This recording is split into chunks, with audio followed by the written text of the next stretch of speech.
இந்த வீடியோவில் நம்ம 3 தலைமுறையாக பாரம்பரியமான வைத்தியர். இவங்க 3 தலைமுறை மட்டும் இல்லாமல் இவர்கள் இயற்கையான முறையிலையும் சித்தா முறையிலையும் அவங்க நமக்கு ஆலோசனை வழங்க இருக்கிறாங்க. அவருடைய பெயர் ஜெகதீஷ். அவர் திண்டுக்கல் பக்கத்தில் இருக்கக்கூடிய சின்னாலப்பட்டியில் இருக்கிறாரு. இங்கே அவர் ஒரு ஆலோசனை மையம் வச்சிருக்கிறார். ஐயா, உங்களை பற்றி கொஞ்சம் அறிமுகம் சொன்னீங்கன்னா நல்லா இருக்கும். வணக்கம், என் பேர் ஜெகதீஷ். நாங்கள் சித்த வைத்தியம் பாரம்பரியமாக பண்ணிகிட்ருக்கோம். 3வது தலைமுறை நான் பண்ணுறேன். தாத்தா, அப்பா, நான் பண்ணிகிட்ருக்கேன். இப்போ தம்பியும் பையனும், என்னுடைய பையனும் பிஎஸ்எம்எஸ் டாக்டராகவும் மருமகனும் பிஎஸ்எம்எஸ் டாக்டராகவும் என்னுடைய பணியை சிறப்பாக தொடர்ந்துக்கிட்டு இருக்கோம். சித்தா அழிஞ்சு போயிடாமல் இருக்கணுங்கிறக்காண்டி நான் இப்போ 4வது தலைமுறையாக பையனை படிக்க வச்சுட்ருக்கோம். ஏன்னா சித்தாவில் பாரம்பரிய வைத்தியருக்கு பல இன்னல்கள் இருக்குது. அதெல்லாம் தவிர்க்கிறதுக்காண்டி இப்போ ரிஜிஸ்டர்டாக வரணுங்கிற ஒரே நோக்கத்தோடு இப்போ நான் பையனையும் படிக்க வச்சு அவனையும் பிஎஸ்எம்எஸ் டாக்டர் ஆகி முடிச்சுட்டு கிளினிக் தனியாக வச்சுருக்கோம். அதையும் பண்ணிக்கிட்டு இருக்கோம். சர்க்கரை வியாதிங்கிறது ஒரு தீராத நோயா? இது குறைகிறதுக்கு வழி இருக்கா? இதை பற்றி உங்களுடைய ஆலோசனை. சர்க்கரை வியாதிங்கிறது ஒரு நோயே கிடையாது.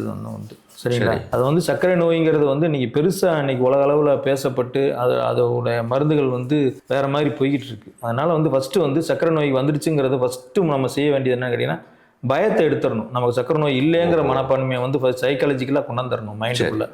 அதுலேயே பாதி குணமாக சரியாயிடும்.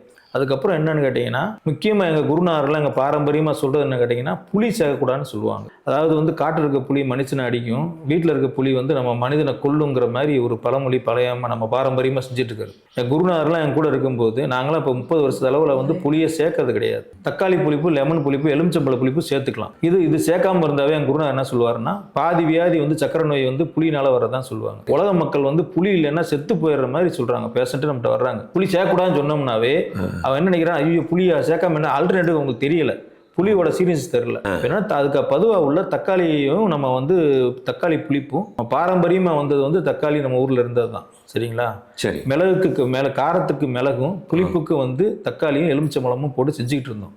ஆனால் நம்ம அந்நியர்கள் படையெடுப்பு பாரம்பரியமாக வர்றப்ப இதெல்லாம் மாறி மிளகெல்லாம் அவன் கொண்டு போயிட்டு மிளகெல்லாம் இங்கே இன்ட்ரடியூஸ் பண்ணி விட்டாங்க.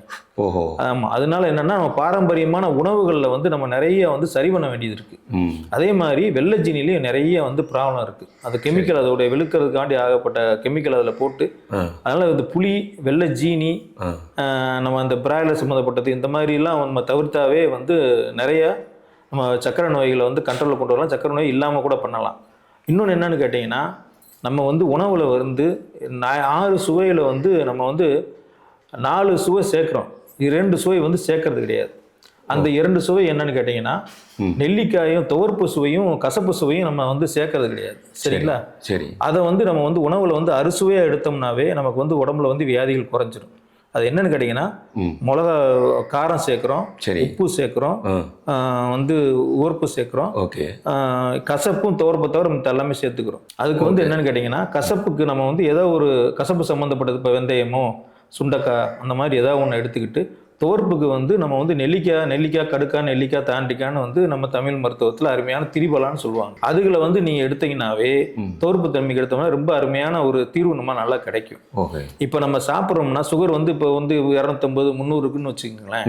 நீங்கள் எடுக்கிற மருந்து எடுத்துகிட்டே இருக்கீங்கன்னா, ஒரு இங்கிலீஷ் மருந்து இப்போ தவிர்க்கணும்னு வச்சுக்கோங்களேன், ஐயோ போச்சு அவ்வளோதான் போச்சு அப்படின்னு சொல்லிட்டு இங்கிலீஷ் டாக்டரும் அதை கொஞ்சம் பெருசாக சொல்லுவாங்க. நம்மள ஆளுகளும் பப்ளிக்கில் இருக்கிற இப்போ பொதுமக்களும் நம்ம அது பயத்தை பெரிய லெவலில் இன்னைக்கு சுகரை பெரிய பயப்படுற மாதிரி கொண்டாண்டாங்க. சரி. அதனால தான் நான் முன்னாடி ஏற்கனவே என்ன சொன்னேன்னா, முதல்ல நீங்கள் பயத்தை முதல்ல தவிர்க்கணும். ஃபர்ஸ்ட் இப்போ சுகர்னா பயப்படவே கூடாது. நீங்கள் பயப்படாமல் இருந்து பாருங்க. நான் என்ன சொல்கிற செஞ்சு பாருங்க, பயப்பட செஞ்சு பாருங்க, பாதி பயப்படாமல் இருந்து செஞ்சு பாருங்க, நீங்கள் பாதி வியாதி குறைஞ்சிருப்போம். 360 400 இருக்குன்னா பயப்படாமல் போய் எடுத்து பாருங்க, அது 200 250 தான் இருக்கும். அதனால என்னன்னா, காலையில் சுகர் ஒரு ஏஜுக்கு அப்புறம் உள்ளவங்க காலை உணவை தவிர்க்கிறது ரொம்ப நல்லது. என்னுடைய அனுபவத்தில் சொல்கிறேன். காலை உணர்வை கம்ப்ளீட்டாக வேணாங்கிற மாதிரி சொல்கிறேன். வேணாங்கிற மாதிரி, ஏன்னா அது கார்போஹைட்ரேட் திருப்பி அது எரிக்கிறதுக்கான தானே உங்களுக்கு அது ஃபங்க்ஷன் ஆகணும்ல, அது முடியாது இல்லை. அதனால ஒரு நேரம் உணவை நம்ம சித்தர்கள் 2 நேரம் உணவே போதுங்கிற மாதிரி தான் சொல்கிறாங்க. அந்த உணவு என்னென்னா, காலை உணவை நம்ம தவிர்த்துட்டு அதுக்கு பொதுவாக ஒரு 3 நெல்லிக்காய், ஒரு மாதுளம்பழம் ஜூஸும் போடலாம். இப்போ நெல்லிக்காயை பற்றி நிறைய யூடியூப் நிறைய வருது கொள்ளுது உங்களுக்கு. என்ன கேட்டிங்கன்னா, பியூர் நெல்லிக்காயை மட்டும் அடித்து சாப்பிடும். மென்று திங்கிறது ரொம்ப நல்லது. ஆனால் அது சில பேருக்கு டைம் வேஸ்ட் ஆகும், பல்லு கூசும், அந்த மாதிரி இருக்கும். ஜூஸ் அடித்து குடிச்சிடலாம். அதுலேயே ஒரு காம்பினேஷன் பண்ணி செய்யலாம். நெல்லிக்காய், கொஞ்சம் மோர், மோராக ஊற்றணும். மோர், கருவேப்பிலை. கருவேப்பிலையில் ஏகப்பட்ட சத்துக்கள் அயன் கண்டென்ட் நிறைய உள்ளது இருக்குது. ஆமாம். அது 3ஐயுமே சேர்த்துக்கலாம். இஞ்சி ஒரு துண்டு சேர்த்துக்கலாம், பூண்டு 2 சேர்த்துக்கலாம். இதோட சேர்த்து நீங்கள் காலைல பருகிட்டு மத்தியானமாக வந்து உணவு வந்து ஒரு 12:30 மணிக்கு 1 மணிக்குள்ளே எடுத்துடணும். பசி நல்லா எடுக்கும் உங்களுக்கு வந்து. அந்த உணவு எப்படி எடுக்கணும்னு கேட்டிங்கன்னா, காய்கறிகள் ஜாஸ்தியாகவும் சாப்பாடு குறைவாகவும் எடுக்கணும். சாப்பாடு அரிசி சாதம் வேணும். அரிசி சாதம் இல்லைன்னா குளிர்ச்சி ஆகாது உடம்பு. சரி. மோர் சாதம், மோர் கொஞ்சம், நெய் வந்து டெய்லி சேர்த்துக்கலாம். நெய் கொலஸ்ட்ரால் கூடணும், அதெல்லாம் வந்து சும்மா சொல்கிறது. அதாவது கலப்படமான வெண்ணெயிலையோ கலப்படமான பொருள்லேயே வர நெய் வந்து இன்னைக்கு வந்து இது சொல்லுவாங்களே தவிர, பியூர் நெய் வந்து ரொம்ப ரொம்ப அதாவது நம்ம வெண்ணெய் வாங்கி வீட்டில் காய்ச்சி கருவேப்பிலை போட்டு காய்ச்சக்கூடிய வந்து வெண்ணெயில வந்து நெய்யில் வந்து நிறைய சத்துக்கள் இருக்குது. நமக்கு எப்படி இருந்தாலும் உடம்புல கொழுப்பு கொலஸ்ட்ரால் கூடிடுச்சு நிற்கிறாங்க, அது கூடிடுச்சு இது கூடிச்சுங்கிறாங்க. எல்லாமே கவலைப்பட வேண்டியதில்லை. உணவுலேயே நம்ம சரி பண்ணிக்கலாம். நமக்கு தேவையான கொழுப்புகள் வந்து நமக்கு அவசியம் தேவை. இப்போ நெய் கொழுப்பு தேவை. நெய்யில் சாப்பாடில் கொஞ்சம் பருப்பு போட்டு கொஞ்சம் நெய் ஊற்றி டெய்லி சாப்பிட்டோம்னாவே ஓரளவுக்கு சரியாக இருக்கும். கருவேப்பிலையை வந்து காய வச்சு பவுட்ரு பண்ணி அதையும் சேர்த்துக்கலாம். சரி. அதே மாதிரி கருப்பு கொள்ளு, கவுனி அரிசி, கருப்பு கவுனி அரிசி, மாப்பிளை சம்பா, அது மாதிரி இப்போ தானியங்கள்லாம் சிறுதானியங்கள் நிறையா இருக்குது. வாரத்துக்கு ஒரு நாளைக்கு ஒன்று வந்து 7 நாளைக்கு 7 தனியாக, ஒரு நாள் கருப்பு கவுனி அரிசி, ஒரு நாள் மாப்பிளை சம்பா, ஒரு நாளைக்கு வந்து சினை, திணை, சாமை, அந்த மாதிரி ஐட்டம்லாம் சேர்த்துக்கிட்டே வந்துடணும். கருப்பு கொள்ளும் கருப்பு உளுந்தும் உடம்புக்கு வந்து நெஞ்சுக்கு ரொம்ப நல்லது. சரிங்களா? இந்த மாதிரி பண்ணிட்டு வந்துடலாம். நைட்டு சாப்பிடும்போது என்னென்னு கேட்டிங்கன்னா, கருங்குரு அரிசியில் வந்து இட்லி, கருப்பு கவுனி அரிசியில் இட்லி, உளுந்துகள் இந்த மாதிரி பண்ணோம்னா நம்ம வந்து அது பக்கத்துலேயே போக வேண்டியதில் வெயிட்டு கூடும். ரெண்டாவது வந்து இப்போ மாம்பழமே சாப்பிட்றோன்னு வச்சுக்கோங்களேன், சுகர் கூடும்பாங்க அவங்க. என்ன நான் பொதுவாக சொல்கிறது, அது தோலோடு திங்கும்போது அந்த மாம்பழத்துடைய தோலில் வந்து இப்போ மாம்பழ சீசன் நடந்துகிட்டு இருக்கு. நீங்கள் தோலோடு சாப்பிட்டீங்கன்னா எந்த பிரச்சனையுமே கிடையாது, அந்த சுகர் ஏறாது. நீ டெஸ்ட் பண்ணியே பார்த்துக்கலாம். அப்போ மாம்பழ தோலில் வந்து கசப்பு, துவர்ப்பு, புளிப்பு, இனிப்பு எல்லாமே அதில் கலந்துருக்கு. ஒவ்வொன்றுக்கும் ஒரு பாரம்பரியம் இருக்குது. நம்ம என்னன்னா நமக்கு வந்து டேஸ்ட்டாக இருக்கிறத மட்டும் நம்ம எடுத்துக்கிறோமே தவிர, கொஞ்சம் சுமாராக இருக்கிறத நம்ம வந்து டேஸ்ட் இல்லாத கீழே விட்டுறோம்.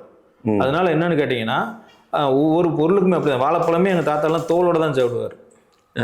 தோல் உள்ளக்கூடிய ஒரு லேயர் எடுத்து சாப்பிடுவார். அது தாமிர சத்து ஜாஸ்தியாக இருக்கும்பார்.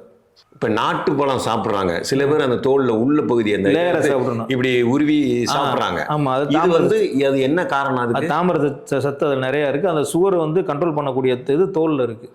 இந்த மாதிரி உணவுகள் இப்போ சாப்பிட்றது வந்து மக்கள் மத்தியில் கொஞ்சம் விழிப்புணர்வு வந்திருக்கு. கொஞ்சம் இப்போ விழிப்புணர்வு வந்திருக்கு. இதே இது தொடர்ந்து நீடிச்சா நமக்குடைய ஆயில் நல்லா இருக்கும். கம்பங்கூழ் வந்து சாப்பிட்றது ரொம்ப நல்லது தான். அதில் வந்து இன்க்ரீடியன்ஸ் என்னென்னு சேர்ப்பாங்கன்னு கேட்டிங்கன்னா, மோர் மெயின் இன்க்ரீடியன்ஸ் வந்து மோர். அதுக்கப்புறம் சின்ன வெங்காயம். அது வந்து சேர்க்கும்போது உங்களுக்கு நல்ல உணவு வந்து டைஜஸ்ட் ஆகக்கூடியதும் கொழுப்பை குறைக்கூடிய தன்மை வந்து அதில் நிறையா இருக்குது. இப்போ என்னென்னு கேட்டிங்கன்னா, கம்புலேயே வந்து காட்டு கம்பு போடுவாங்க. அது பச்சை, அதாவது வந்து நம்ம வந்து இப்போ இதாக விவசாயத்துக்காண்டி பண்ணாமல் மானாவரியாக போடுவாங்க. ஆடி மாதம் உழுது விட்டு சரி காட்டு கம்பா போடுவாங்க. அதில் வந்து பார்த்தீங்கன்னா வெண்ணெய் பசையே நிறையா இருக்கும். முன்னாடி இருக்க நம்ம ஜென்ரேஷன் ஒரு 3 தடவை 4 தடவை முன்னாடி அந்த தயிரை ஊற்றி பிணையும் போதே கையில எல்லாம் அப்படியே எண்ணெய் பசையை விட்டும், வெண்ணையாக விட்டும். அந்தளவுக்கு பசை உள்ளது.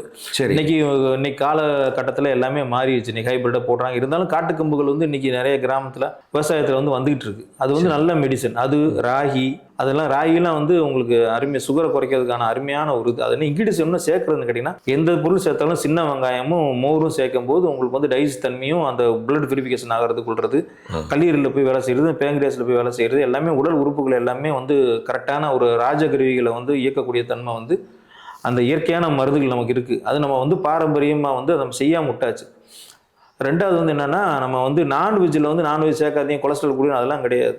அதாவது நான்வெஜ்ஜுன்னு சொல்கிறோமே தவிர, இப்போ வெள்ளாடு எடுத்துட்டோம்னா, வெள்ளாடு கறின்னு எடுத்துட்டோம்னா கொழுப்பு மட்டும்தான் பார்க்குறாங்க. அதில் உள்ள இன்க்ரீடியன்ஸ் என்ன நம்ம சேர்க்குறோம், அது ஏன் சாப்பிட சொல்கிறோம், ஏன் அதை முன்னோர்கள் எப்படி எடுத்தாங்கங்கிறத நம்ம மறந்துடுறோம். உள்ளே இருக்கிறத வந்து சொல்லிட்டு மொட்டையாக தான் சொல்கிறாங்களே தவிர, அதில் சேரக்கூடிய மிளகு, சீரகம், இஞ்சி, பூண்டு, புதினா, சின்ன வெங்காயம், தக்காளி, கருவேப்பிலை, கொத்தமல்லி எல்லாமே வந்து மூலிகைத்தன்மை அதிகமாக உள்ளது.